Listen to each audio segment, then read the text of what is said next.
তাদের সংশোধনীগুলি উত্থাপন ও তার পক্ষে বক্তব্য রাখার আহ্বান জানাচ্ছি। মাননীয় সদস্য জনাব মোহাম্মদ হামিদুল হক খন্দকার, 3 মিনিট। মাননীয় স্পিকার, আপনাকে ধন্যবাদ।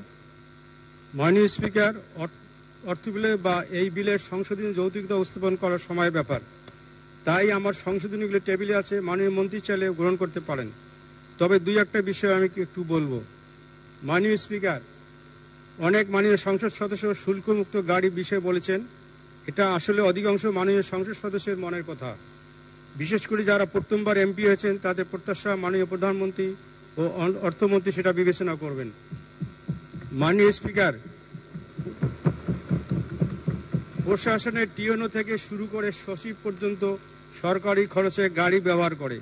জনপ্রতিনিধি হিসাবে উপজেলা চেয়ারম্যান সরকারি গাড়ি ব্যবহার করে, অথচ একজন সংসদ সদস্য 3-4টি উপজেলা জনপ্রতিনিধি করলেও কোনো পরিবহন সুযোগ সুবিধা পান না।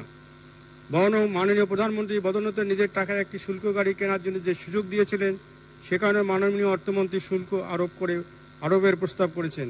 আমি অনুরোধ করব মাননীয় অর্থমন্ত্রীকে সেটা প্রত্যাহার করে নেবেন।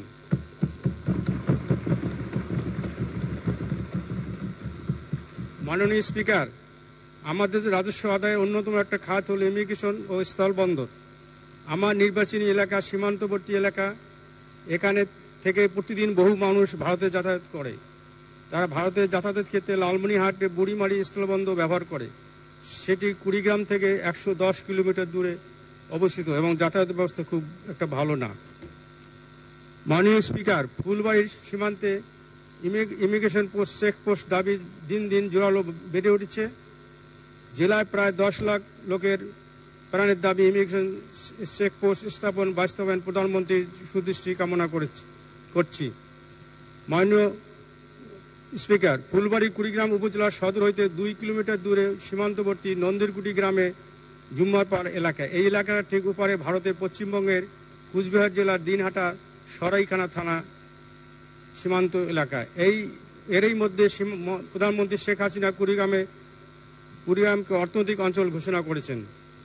দক্ষিণ এশিয়ার রাষ্ট্রগুলির সঙ্গে সহজে বাণিজ্যিক লেনদেন, বিশেষ করে কুড়িগ্রাম ফুলবাড়ি দিয়ে সহজ স্তর এবং ভুটানের সঙ্গে যোগাযোগ ক্ষেত্রে দূরত্ব কম হওয়ায় ফুলবাড়ি উপজেলা প্রশাসন 7 জুলাই 2023 সালে তারিখে ঊর্ধ্বতন কর্তৃপক্ষের যুক্তি তুলে ধরে ইমিগ্রেশন চেকপোস্টের স্থাপনের জন্য পত্র দিয়েছেন।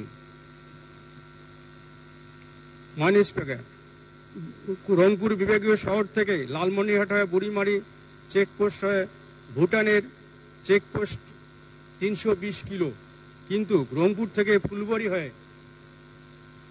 মাননীয় সদস্য, এগুলো তো সংশোধনী